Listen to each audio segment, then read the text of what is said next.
Welcome to அலமாரி கதைகள். நம்ம உடம்புல இருக்கிற ஒவ்வொரு செல்லும் வளர்றதுக்கு சாப்பாடும் தண்ணியும் கண்டிப்பாக தேவை. உடம்புக்கு சாப்பாடு எவ்வளோ முக்கியமோ அதே போல் தண்ணியும் ரொம்ப அவசியம். அதனால தான் நம்ம உடலில் தண்ணீர் தேவையை நம்மளோட உடம்பு தாகம் மூலம் தெரியப்படுத்தும். நம்மளோட உடம்பு கேட்கும் போது கேட்குற அளவுக்கு தண்ணி குடிக்கணும்.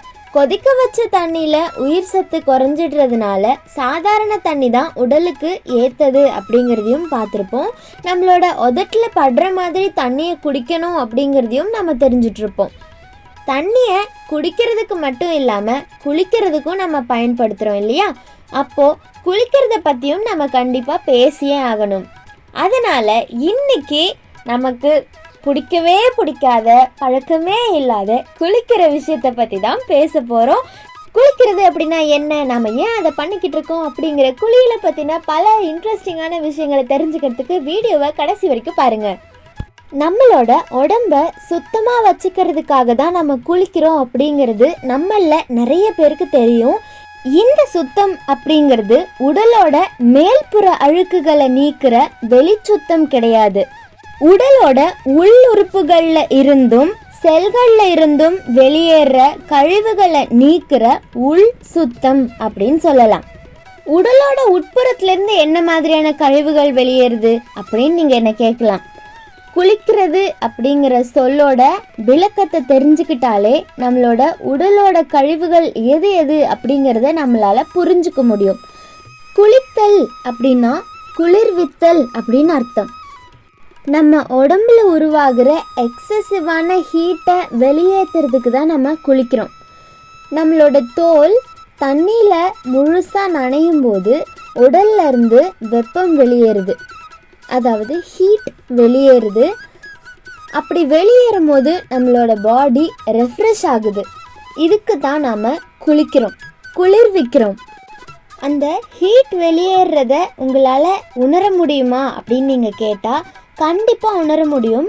பாத்ரூமில் நீங்கள் குளிக்கும் போது உள்ள கண்ணாடி இருந்துச்சு அப்படின்னா குளித்ததுக்கப்புறம் அதில் அந்த ஹீட்டோட ஆவி படர்ந்துருக்கிறத உங்களால் பார்க்க முடியும்.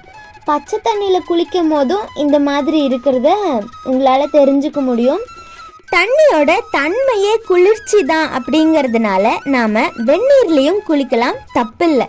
அப்பையும் உடலோட வெப்பம் வெளியேற தான் செய்யும். அதே மாதிரி சோப்பை பயன்படுத்தாமல் அருவிகளில் குளிக்கும் போது நம்மளோட தோலோட மேற்பகுதியிலிருந்து பிசு பிசுப்பான எண்ணெய் மாதிரியான பொருள் வெளியேறத நம்மளால் உணர முடியும். அருவிகளில் குளிக்கும் போது மட்டும்தான் இப்படி கழிவுகள் வெளியேறுதா அப்படின்னா இல்லை. நம்ம வீட்டில் தினமும் சோப்பை பயன்படுத்துறதுனால அந்த கழிவு பொருள் வெளியேறத நம்மால் உணர முடியறதில்ல. அதனால தான் சோப்பை பயன்படுத்தாமல் அருவிகளில் குளிக்கும் போது நாம் ரெஃப்ரெஷ்டாக ஃபீல் பண்ணுறோம். அதே மாதிரி வீட்டில் குளித்தாலும் ரெஃப்ரெஷ்டாக ஃபீல் பண்ண முடியும். நம்மளோட உடம்புல குளிர்ச்சியை ஏற்படுத்துறதுக்காக தான் நம்ம குளிக்கிறோம் அப்படின்னா எதுக்காக நம்ம சோப்பை பயன்படுத்துகிறோம்? சுத்தம் அப்படிங்கிறத நாம் உடலோட மேல்புற சுத்தம் அப்படின்னு புரிஞ்சுக்கிட்டு இருக்கிறதுனால தான் நம்ம சோப்பை பயன்படுத்துகிறோம். நம்ம தோலில் குட்டி குட்டி வியர்வை துளைகள் இருக்குமா, அந்த துளைகள் மூலம்தான் தோல் சுவாசிக்குது. தோல் மேலே நம்ம எதை போட்டாலும் அப்ளை பண்ணாலும் தோல் அதை உள்ளே இழுத்துக்குமா, உள்ளே இருக்கிற கழிவுகளை வெளியேற்றிடும்.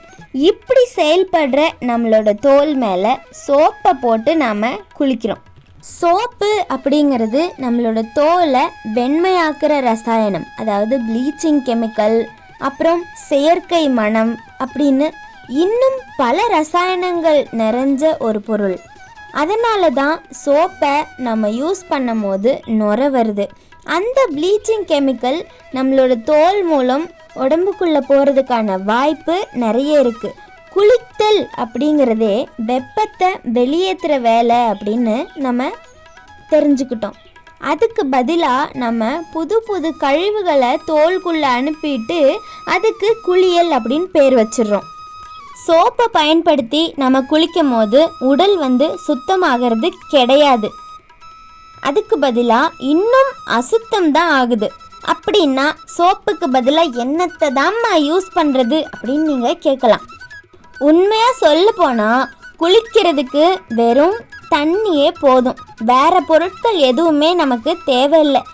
இப்படி குளித்தோம்னா நம்மளோட உடம்புல ஒரு முழு புத்துணர்ச்சியை ஃபீல் பண்ண முடியும்.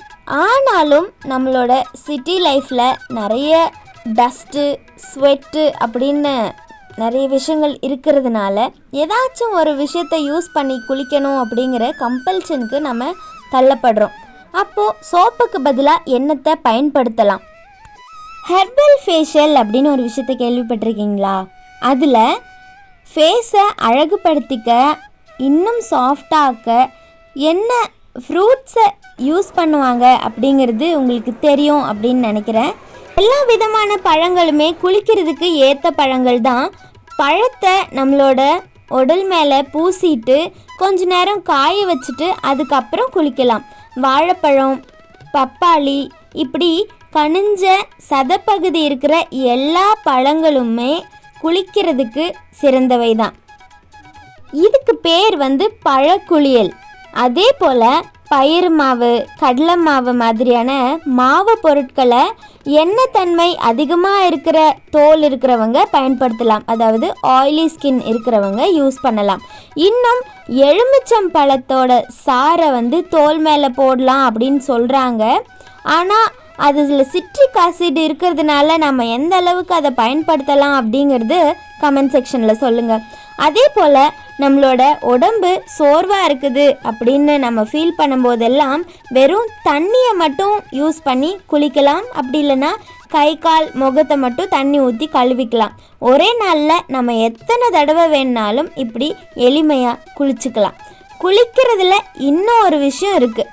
குளிக்கிறதுல உடல் முழுசும் நனையிற மாதிரி குளிக்கிறது ஒன்று தான் முழுமையான குளியல். தலைக்கு மட்டும் குளிக்கிறது, உடம்புக்கு மட்டும் குளிக்கிறது அப்படின்னு நம்மளால் குளிக்க முடியாது. ஆனால் நம்ம நிறைய பேர் இந்த மாதிரி தான் பண்ணிகிட்ருக்கோம். அப்படி குளிக்கும் போது எந்த பகுதியில் தண்ணி படாமல் இருக்கோ அந்த பகுதியில் நம்மளோட உடம்புல இருக்கிற அத்தனை வெப்பமும் சேர்ந்துரும் அப்படின்னு சொல்கிறாங்க. உதாரணமாக நம்மளோட உடம்புக்கு மட்டும் குளிக்கும் போது தலைப்பகுதியில் போயிட்டு அந்த ஹீட்டு சேர்ந்துடும். அப்படி சேரும் போது இந்த தலைவலி மாதிரியான பிரச்சனைகள்லாம் நிறைய வர வாய்ப்பு இருக்குது. இப்படி குளித்து பழகினவங்களுக்கு தலை தொடர்பான நிறைய ப்ராப்ளம்ஸ் அடிக்கடி வரும். முழுசாக உடல் நனையிற மாதிரி தண்ணியில் குளிக்கும் போது தான் நம்மளோட உடம்புல இருக்கிற அத்தனை ஹீட்டும் வெளியேறி நம்மளால் அந்த ரெஃப்ரெஷ்னஸை ஃபீல் பண்ண முடியும். அதனால் தலை முதல் கால் வரைக்கும் முழுமையாக நனையும்படி தண்ணியை ஊற்றுங்க, ரெஃப்ரெஷ் ஆகுங்க. நன்றி. பிடிச்சிருந்தது அப்படின்னா லைக், ஷேர் அண்ட் சப்ஸ்கிரைப் பண்ணுங்கள். இது போல் இன்னும் நிறைய விஷயங்களை தெரிஞ்சுக்க அலமாரி கதைகளை சப்ஸ்கிரைப் பண்ணிக்கோங்க.